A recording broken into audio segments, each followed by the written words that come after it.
Thanks for tuning in. Ham Talk Live will be on the air shortly. Please stand by.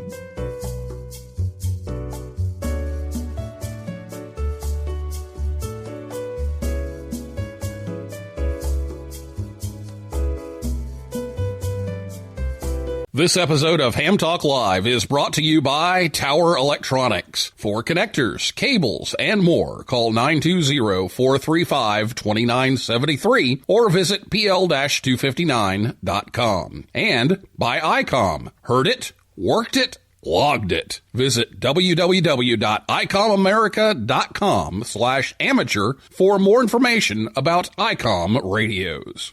It's Ham Radio.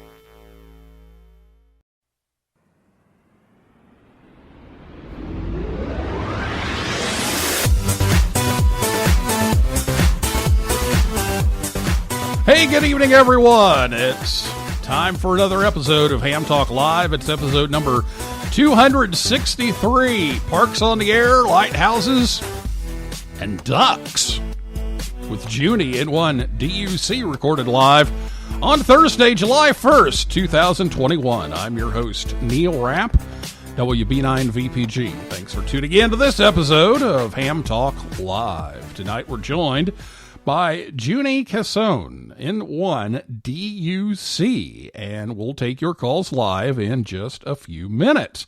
Last week here on the show, Paul Bork, N1SFE, was here to take your field day questions, and if you missed that show, you can listen anytime at hamtalklive.com or on your favorite podcast app, and we also stream it on YouTube, or you can catch the rebroadcast of Ham Talk Live every Saturday afternoon at about 3:30 p.m. Eastern Time on shortwave station WTWW. That's 5085 on your AM dial. Well, before we get going here, one sad note and ask for help tonight. Mark Haynes, M0DXR, suffered an electrical fire in his home, which caught on fire and left him and his family homeless. Mark is a noted contester, a past WRTC competitor, and conveyor of goodwill, as Dr. Scott Wright, K0MD, says. So if you can help financially, his brother set up a GoFundMe. I tweeted the link out earlier today on our Twitter page. Consider giving if you can. And again, thanks to Dr. Scott Wright, K0MD, for passing this along, but it's for Mark Haynes, Haynes, M0DXR. Okay. Well, get your questions ready to go for Junie. We're going to talk some POTA tonight. If you're listening to us live on Thursday night, you can call us after the interview by telephone, and I'll give you the number, and we'll give out the number several times later on in the show when it's time to call, but I'll go ahead and give it to you right now so you can have it ready to go. It's 859 982 7373. Again, 859 982 7373 is the phone number. We'll open up the phone lines a little bit later in the show. You can send in a question via Twitter whenever you like. It's at Ham Talk Live. If you're on Spreaker, you can type in the comments, and that will pop up on the screen here. And we'll get your questions answered from Junie. And we'll be back with Junie and her special guest right after this word from Tower Electronics right here on Ham Talk Live. Hey, honey, have you seen the PL-259s anywhere? No, I haven't. Come on, kids. Let's go. There's just one place to go for all of your connector needs. Tower Electronics. Tower Electronics. Tower Electronics. A giant warehouse of connectors and adapters for every occasion. Thousands to choose from in every shape, size, and color. And they have antennas, soldering supplies, cables, meters, and more. Where do you go if you want to buy a connector at a fraction of retail cost? Tower Electronics. Tower Electronics. Tower Electronics. And this weekend only, take advantage of our special liquidation sale. Buy 9 solder type PL259s, get the 10th one for just 1 penny. They make great Christmas presents. And what better way to say I love you than with the gift of a PL259? Tower Electronics. Tower Electronics. Tower Electronics. I'm Scott, KB9AMM of Tower Electronics. I like the PL259 connector so much, I bought the company. Tower Electronics, coming to a Hamfest near you or online at pl-259.com. And we're in the yellow pages under Amateur Radio Connectors. My, wherever did you get that lovely PL259? Tower Electronics, pl-259.com or call 920-435-2973. Do we sell PL259 connectors? The early bird may get the worm, but the second mouse gets the cheese. You're listening to Ham Talk Live with Neil Rapp.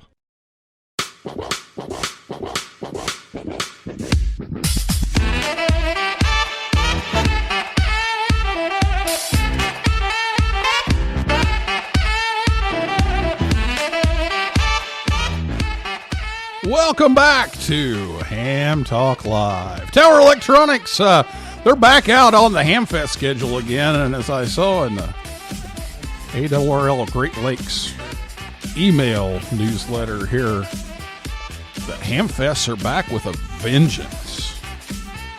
So they're at Oak Creek, Wisconsin on July 10th, but you can visit them anytime, anywhere. PL-259.com. Well, tonight, Junie N1DUC joins us on the Orlando Amateur Radio Club and Hamcation Hotline. Junie's from Fairfield, Connecticut, and is a veteran. She is an avid activator of parks, lighthouses, and anywhere she can go portable.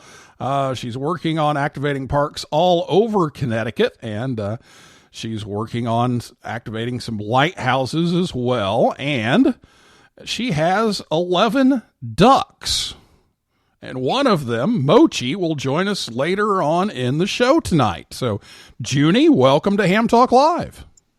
Hi, thanks so much for having me. And a thanks to Phil Temples, K9HI. He sent me an email probably 3 months ago, I think, and said, you need to have Junie on the show. Now, Phil is the New England ARRL Vice Director now. He was the section manager in Eastern Massachusetts, and coincidentally, he's an alum of where I used to teach until about a month ago, Bloomington High School South in Bloomington, Indiana. So thanks to Phil for making the connection here. And then I found out you're friends with my editor at Newsline, Karen Eve Murray, KD2GUT, so we'll have to talk about her later, but we'll stick to POTA for right now. So let's talk about POTA. What have you been doing with POTA? Where have you gone? What do you like to do with the whole POTA thing? So I've basically only been a general class operator for about a year now. And then I got a Xiegu G90 and I use that as my main radio. You know, it gets 20 watts out there, and I'm like an SWR perfectionist. I use a Rig Expert stick 230, and I have a buddy pole that I use in the vertical, and I just go from park to park to park. And I mean, I started in Connecticut just in my club. I'm a part of the Greater Bridgeport Amateur Radio Club. And that's really what got me into Parks on the Air. We did a club activation, and I was like, this is so much fun. Why am I not doing this? So I knew about Summits on the Air from my brother, but I really didn't know about Parks on the Air. And so once I started, I started my first POTA activation was at Sleeping Giant State Park. I think I got 13 contacts. I mean, it wasn't like this, oh my gosh, amazing kind of thing. But every time I went, I was upgrading my equipment. I was trying new things. It's field day every time you go out and activate a park.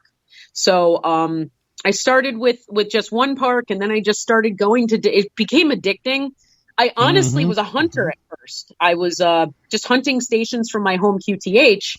And I was like, man, I really should go out there and do this like we did with the club. And that's what I got bit by the bug. There is a POTA bug, let me tell you. And it's been so much fun. And I've actually, now when I go on trips, I am thinking about the parks that are along my route that I can activate.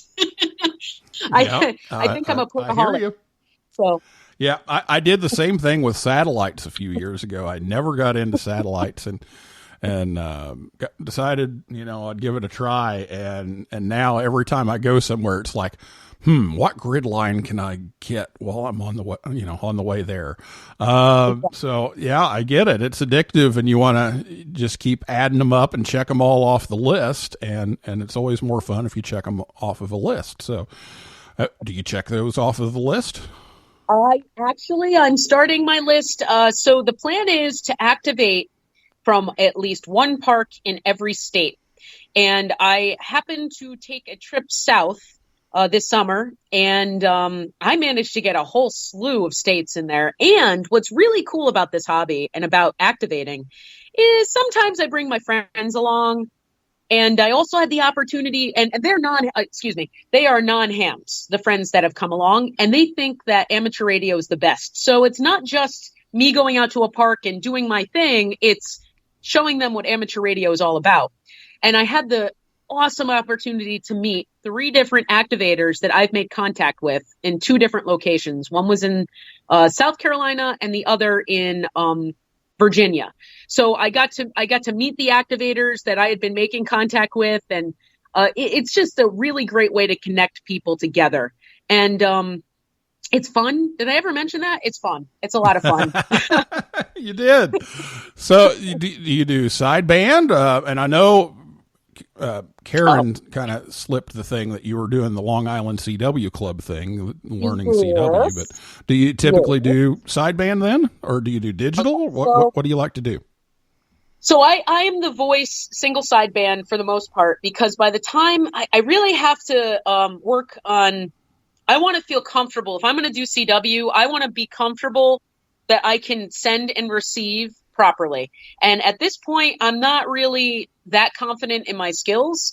I think that once I'm prepared, once I'm ready for the skills as far as doing an activation is concerned, I'm going to go for it. And it's just going to be this one time where I go, you know what? It's time for CW, and I'm going to go ahead and activate a park doing CW, and probably using voice as well, single sideband. Otherwise, I do hunt stations with CW because the exchange is pretty regular. I'm not going to be taking, there's one person that you're going at, so the exchange isn't that long. I have not done digital with Parks on the Air yet. I may at some point, but I don't have the laptop to do so. One that has a battery that will last long enough. So once I have that, maybe I might try some digital modes down the road. But right now it's voice. Okay, very good. Well, nothing wrong with that. And what you mentioned? Well, you mentioned your equipment and antennas. What would you tell somebody that is just getting started into the whole POTA thing? What would be your advice to them? Well, I'll tell you one thing. There is one piece of equipment that has been the best thing that I purchased that really made the difference for me, because I'm low power, and getting your SWR in my mind is to get it I'm that 1.0 person. As long as you're 1.3 and below doing the low power stuff, you're going to get your signal out there pretty well. Anyway, but the Rig Expert 230, and I don't know if I can talk about, but I highly recommend that. That has been like a blessing to purchase and use. I saw it in somebody else's video, and I'm like, this is great. The other thing is to get involved on the Parks on the Air Facebook page, because there's a wealth of knowledge there, or their Slack page. I do the Facebook part, but they are all over the web, and just check out the website, get to know it, familiarize yourself with the facts, and they have videos on how to get started, and just don't be scared. Just jump into it. I don't think, I think field operations should be a lot of fun. And that is the whole point, is to have the confidence to go out and do it. Not everybody wants to. But I will say that I've perfected my field day skills because of doing Parks on the Air. Last year, I made 10 contacts. This year, I made 83. And those were QRP contacts, mind you, 5 watts. So, you know, it's about advancing yourself every single time and kind of competing with yourself and your equipment and knowing what's going on. Now, you mentioned the summits on the air with your brother. And so tell us a little bit about what you've done with those. And then you're kind of dabbling into the lighthouse thing. So let's talk about that a little bit. Yeah, so my brother's going to laugh. He took me for a death march over the winter time. We actually, my first summit on the air was with him at Sleeping Giant, the first day that I also activated the park. It's Mount Carmel in Connecticut. Anyway, so that was my first time kind of getting my feet wet with soda. But the memorable one was going to, I don't know, I just remember Wilson's Gap. It's up on a ridge line in Virginia over by his house. It was right before Winter Field Day. And I mean, it was probably 20 degrees, but with wind gust, it felt like it was 5, maybe even 0. And we're just hiking up along a ridge line. And, you know, there was no view. It wasn't that exciting. I was just like, when are we going to get there? He's like, oh, just another mile. It's fine. You know, another 100 feet. Yeah. You know, it was one of those, really? I did not expect this. It was going to take so long. Anyway, so it was a lot of fun. We did enjoy ourselves. And, when we got to the summit, which was pretty much just a point in the woods at the top of the ridgeline, it was on the Appalachian Trail. He took out his FT818. He uses a Yaesu, and he built a Yagi antenna, and we just started making contacts. And it was just regular FM. He started with FM, just on the calling frequency, and quite a few people came back. And then we went to single sideband as well. So we were on FM first, then single sideband. We made some contacts, and that was pretty cool too. But the thing between Parks on the Air and Summits on the Air, the differentiation there is when you do a summit, you might spend at least 3 hours, and, you know, you have to get to the summit, you know, and not all summits are easy to access. So there's a challenge to get there. You get there, you do your thing, and you have to time your whole day around this summit. Whereas Parks on the Air, I have a park that's 20 minutes from me. If I want to go and activate for an hour, I might spend an hour and a half out of my day doing that park. So it's a timing thing. It's a, you know, oh, are you physically capable of going and doing that? You know, so I was totally out of shape when I did the hike. So yeah, that was, I was like, I think I'm going to be soaking after this. But I did learn a lot. And even though I just laugh at it because it's just like typical, you know, hey, come on, Junie, let's go. Okay. You know, it was great. It was good. And I'm glad we could add radio to something that we like doing. And you said you wanted me to touch on lighthouses, or do you have any questions? Talk about lighthouses a little bit. Sure. Okay. So I really didn't quite get into the lighthouses thing because Parks on the Air kind of took over. But what my club did, I had organized an event because I thought Parks on the Air was great. And we actually heard a lighthouse during our Parks on the Air activation. I said, I wonder what this lighthouses thing is about. Well, it turns out the person who planned our POTA event was actually the weekend of lighthouses on the air.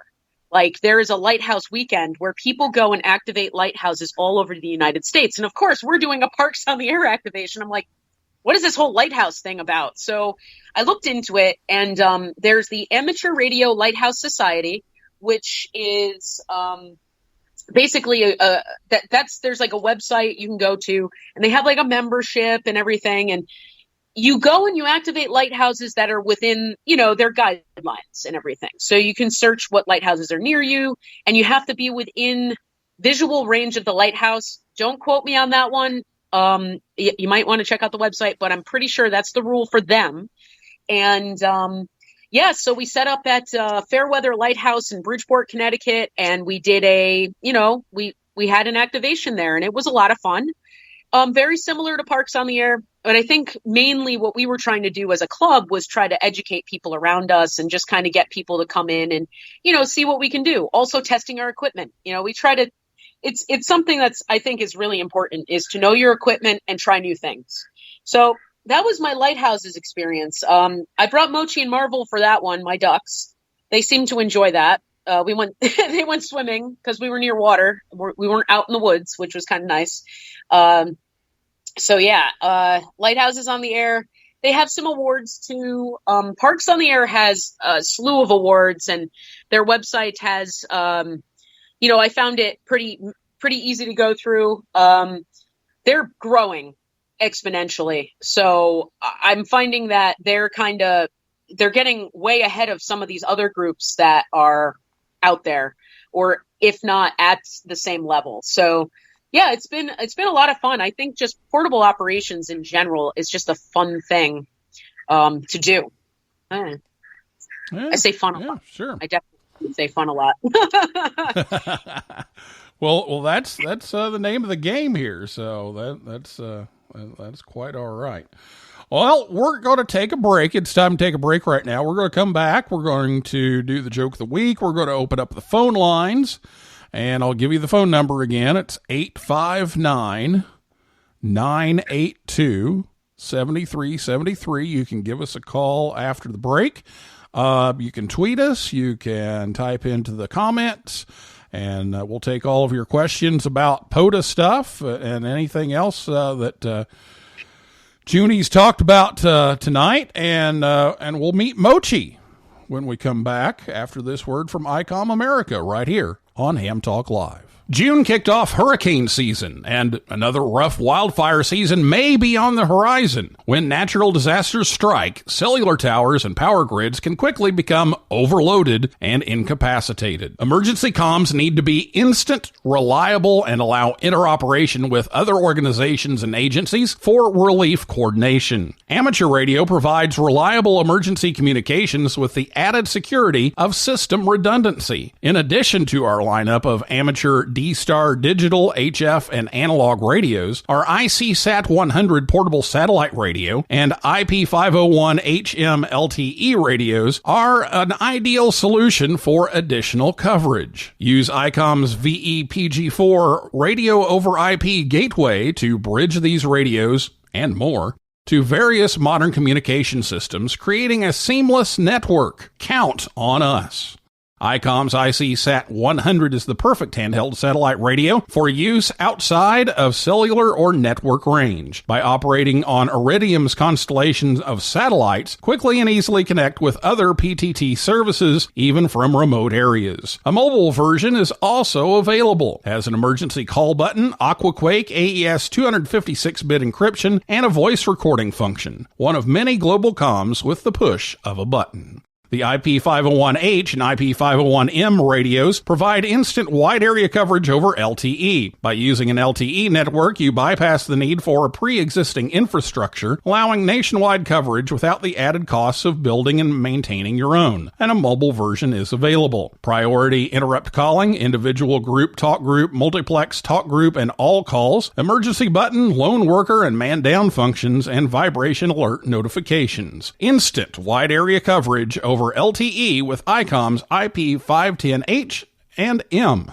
The VEPG4 connects all of these devices and more, even systems operating on different protocols, with this gateway. The land mobile and LTE radios to IP communication terminals and IP phone systems work together to form one seamless and uninterrupted network, ensuring your comms are received. You can bridge connections between radio systems, LTE transceiver gateway, IP phone interconnect, multi-site connection between VEPG4s, and external equipment connection. ICOM's VEPG4 is the solution for your interoperability needs. Visit ICOMAmerica.com/amateur for more information on ICOM radios. Join the conversation. Give us a call at 859-982-7373. Again, the number to call is 859-982-7373. Or, if you'd rather type than talk, tweet us at Ham Talk Live. Now, here's Neil Rapp with more Ham Talk Live. Right now, you could be sitting on a beach, sipping a drink with an umbrella in it, and enjoying the good life. But instead, you've decided to listen to Ham Talk Live. So we thank you. And now here's Neil Rapp with more of the show.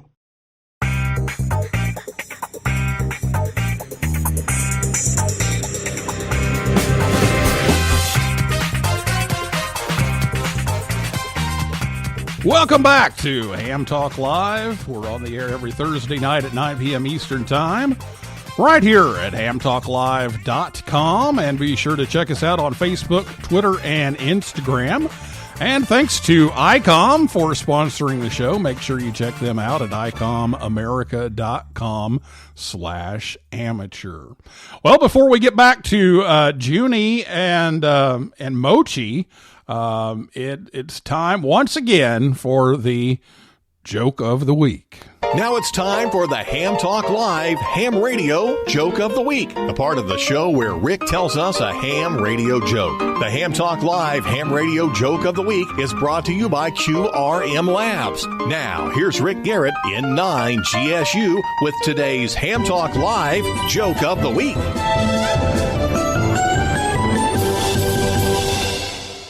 I used to sit on the radio for 10 or 12 hours a day, and the doctor told me it was bad for my back. So now, I just sit on a chair. This has been the Ham Talk Live Ham Radio Joke of the Week with Rick Garrett in N1DUC. Tune in again next week for another joke from Rick. Yeah, Rick, I think that the chair may be a little more comfortable. Although if it was like one of those old Collins or Hallicrafters, it might be, might have your own seat warmer. Well, anyway, there we go. All right, so that's this week's Ham Radio Joke of the Week. And now that that's over, you know what that means. It's time for your phone calls. So if you have a question for Junie N1DUC, give us a call right now at 859-982-7373, or tweet us at Ham Talk Live. And if you're listening to us on WTWW, or you're listening to us on the podcast edition of the show, you won't be able to reach us live because we're doing this on Thursday evening. So give us a call if you're listening live right now at 859-982-7373. So we mentioned Mochi is with you, so I don't know if we can get Mochi to speak on demand, but Why, yes. Introduce everybody to Mochi. All right, say hi, Mr. Moch. What do you say? Really? Is that so? He said that joke quacked him up. Did you think that was funny? Oh, yeah, I know. What do you think of ham radio? Do you like amateur radio? That's what I thought. He said he really loves going on activations with me, and I don't know what he's saying. He's just saying hello to everybody. And he can quack right through the pileup. Oh, totally. So Carity Murray, KD2GUT, who probably, I'm guessing, is going to be on the phone line at 859-982-7373 pretty soon. But she was blowing up my phone last night while I was at the Voice of America Museum working on Yoda Camp, and said that you were to ducks as she is to squirrels. So tell us a little bit about the ducks. So when I was a kid, my oldest brother brought some ducks home, and this one we kept as a pet in the house. And I was like 7 years old, and I would like go to get on the bus in the morning, and he would follow me onto the bus and stuff. He was like imprinted on me. So I don't know. I guess I just found love for them, and there was a connection there. So when I got a little bit older, when I was like 13 or whatever, I got a few more, and they connected with me. And when I was in the service, I really couldn't have animals, so it was really difficult for me. And then when I got out, I just wanted that connection again. And there is that imprinting that ducks do on their owner is incredible. It is incredible. And I hatched Mochi and Marvel from eggs. The other ducks I got were ducklings that were from hatcheries, and they go through a lot of stress before they get to their actual homes. So they didn't connect with me like I had in previous cases. So yeah, I hatched these 2 ducklings, and Mochi just has to be with me all the time. I mean, if he isn't, he will quack consistently. I used to be in an apartment and I'd leave him. He knew the sound of my shoes when I was coming down the hall. I mean, it's incredible how much he knows that I am mom. And there's a bond unlike any other animal I've had. So yeah, I just opened up my heart to them, and they just quack right in. Yep. So Mochi goes with you on your POTA activations mostly? When I can bring him, there are some parks that don't allow animals, or they're restricted during certain times of the year. But yes, he'll come with me on Parks on the Air activations, and he'll just hang out. I have a truck. He'll hang out in the back of the truck and just sit right next to me and listen to me yap while he just kind of hangs out. And if someone wants to talk to him, I'll put him on the air. I don't know what he sounds like on HF. I know he sounds pretty good on a repeater, but on HF, I'm not sure if people can actually hear him. But yeah, he just he's my buddy. Okay, now what about field day? Does Mochi go to field day?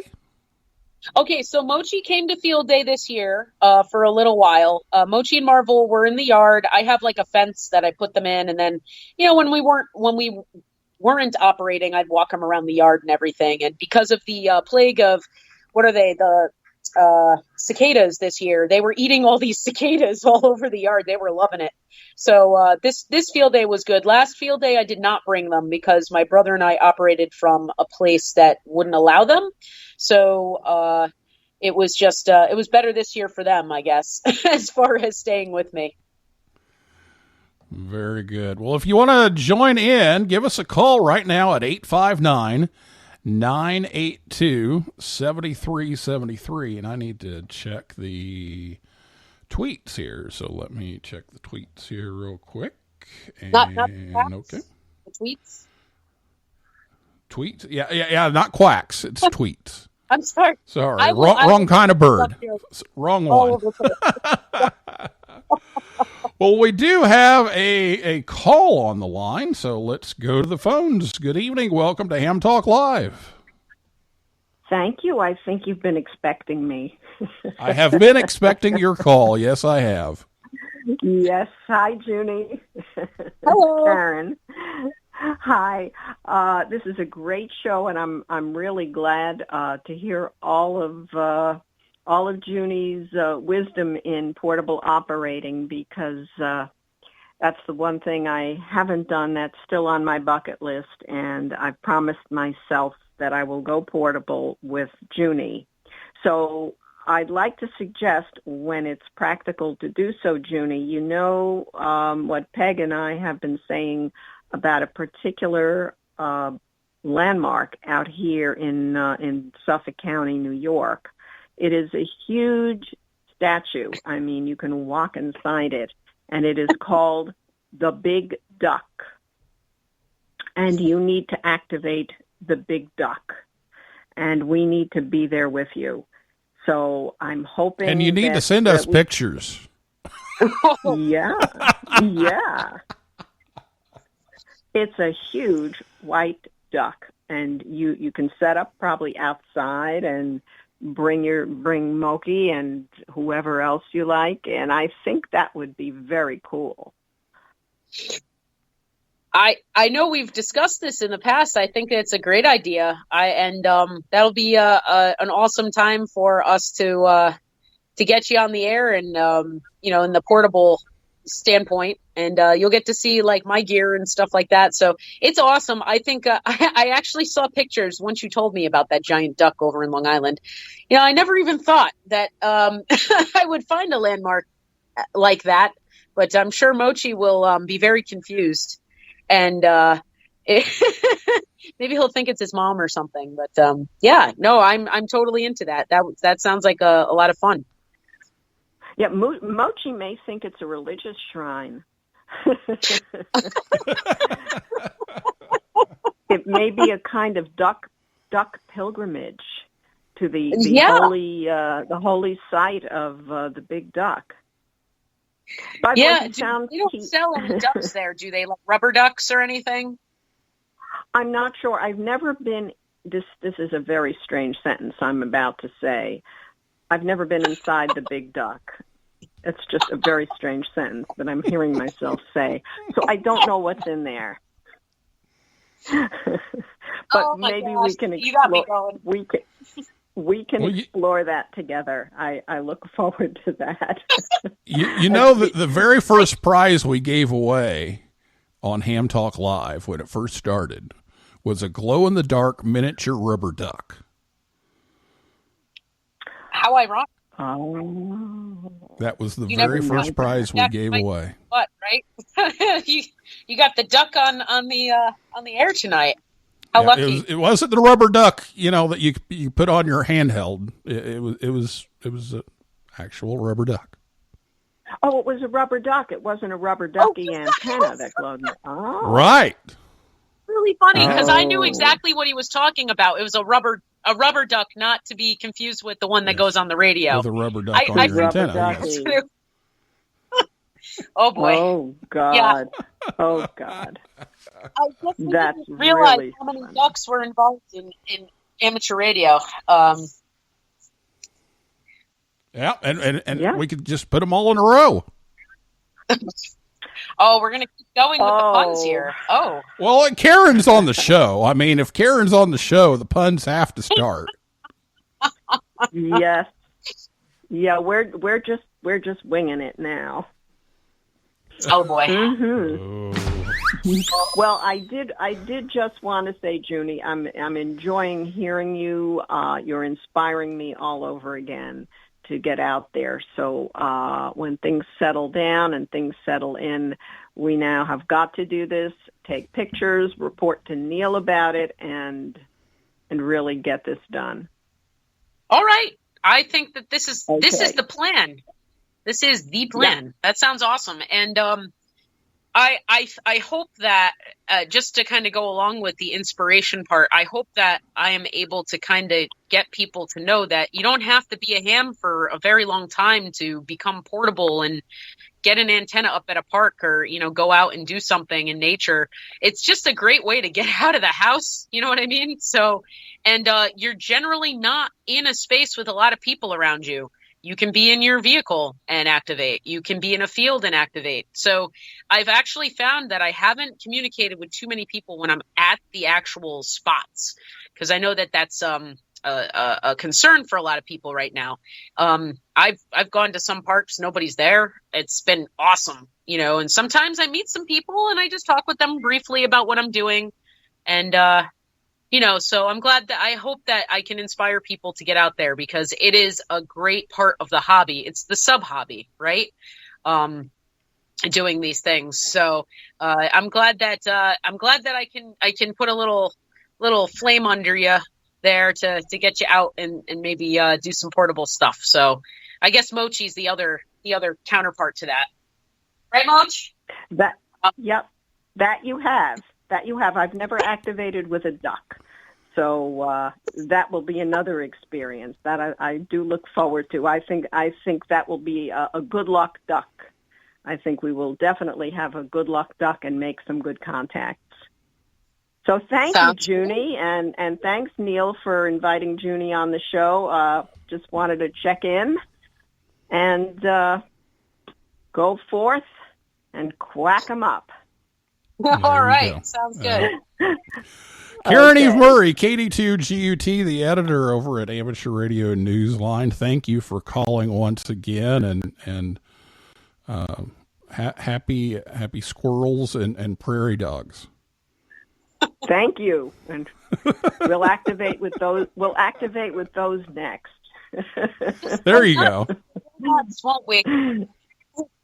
Squirrels, prairie dogs, and ducks. There we go. Thanks for calling, Karen. Appreciate it. Okay. Good night, you guys. Take care. Good night. Bye. You too. 859-982-7373 is the phone number if you'd like to join in. We have just a few minutes left. And Junie, I don't want you to get away without talking about the call sign. Oh boy, the #1 duck, huh? Yeah. Yeah. So here's the deal on the call sign. My previous call sign when I got licensed was KC1 MHV, Ms. High Voltage, and I kind of liked that. But I was told, if you want to get something cool that, kind of represents you or whatever, do it soon, do it fast, get a vanity call, because you don't want to have to go through the logbooks and do all that stuff, whatever. So I decided to be, I was like #1DUCs, and then I look and somebody has that call sign, and then I looked up #1 quack. I don't know. And then I saw N1DUC. So come to find out, I wanted to possibly change to N1DUX if it was possible, but here's the deal. In CW, right, when you send your call sign, you send K at the end, right? So it's N1DUC K, which I thought was pretty clever. And I'm like, I am the #1 duck, so I'm going to do this. I'm keeping my call sign. Plus, it's a relatively easy one to send as well. So I like that. I like that about it. It kind of just rolls off the fingers there when you're sending. But yeah, I don't know. I just fell kind of right into the call sign. It does become a little problematic though, doing DX stuff or doing contests. Nobody can hear the U. And I say uniform, and they're just like, what? So I did try to get around umbrella. People say United. A lot of people will say United. I'm trying to figure out how I get my call sign out there. I think a lot of people, they struggle with that, when they're in the noise and everything. And the bands change, it's like a wave. You just hope that the wave hits and they finally hear you, the proper way. So yeah. And N1DUC, quack, quack, 73. That was some good advice, because here I am, an extra class and a casual contester, and 45 years later, and I'm like, I've had this call for 45 years. I don't want to change my call, and I've got Whiskey Bravo 9 Victor Papa Golf. I mean, is there a worse call sign out there? I don't know. But I can't let go of it. It's like I just moved to Foreland, and N4 UK was coming up, and I'm a big University of Kentucky fan, and I was like, maybe this is the time. But I was like, nah, I can't do it. Yep. So I think it was very duck. good advice that was given to me. and I like the DUC and then the K. I like that. That's good. Yeah. Yep. Well, tell us a little bit before you go here about Field Day, what you did for Field Day this year, and your favorite Field Day story here before we wrap things up. Oh, certainly. So I operated from Virginia, from my brother's place, and we were portable, so we were outside doing all of our stuff via battery power, and let's see, we were QRP, so we were running 5 watts, and we had a Zigu G90, a FT818, Yaesu 818, and then the KX3. And we had some homemade antennas, and we had the buddy pole, and there was a 6-meter opening, and I made my first 6-meter contact, I think in Tennessee, if I'm not mistaken. It was crazy. I mean, the propagation was awesome. So that was amazing. But then it got even better because I got on his KX3, and a friend of mine, Kevin, N1MRI, he was on frequency, and he was going to call CQ, and we were able to make a QSO between Connecticut and Virginia. And he said, I said, are you going to use the frequency? He said, no, go ahead, try calling CQ. So I started calling CQ, and I had this pile up. I mean, I was this pretty steady stream of people just kind of coming in and talking with me. I had a pile up for like an hour and a half. I had people coming. So I made a total, actually the most contacts I made was during that pile-up time. But the battery died in the radio. Poor guy who I was making a contact with, battery died. So that was it. That was when I had to end it. But I had a total of 83 contacts for field day, 5 watts. And my brother was he was stoked because he got Alaska on 5 watts, which was pretty awesome. So that was his cool part of his portion of it. And my cool part was the pile up. And we had a really awesome time. So I really do enjoy field day. It's always there's always something to learn, you know? And last year I had 10 contacts. So 83, I'll take it. Yeah. Yeah, sounds good. And last year was kind of a weird year anyway, so this year was a little more back to normal, but yeah, it's a lot of fun. Well, thank you so much, Junie, for coming on the show, and Mochi, thank you for being on the show and talking to us about POTA, and best of luck in the future POTA activations, and I'll see you further down the log, as they say. All right. Very good. Thank you for having me, and you have a great night. All right. That is Junie, N1DUC, and that is a wrap for this week's edition of Ham Talk Live. Thanks to Junie for being here, and everybody out there in cyberspace for listening and calling in, and invite you back next Thursday night, 9 p.m. Eastern Time. And to see our upcoming guests, just go to hamtalklive.com. And if you like the show, leave us a review. That's all we ask. So for now, this is Neil Rapp, WB9VPG, saying 7375, and may the good DX be yours.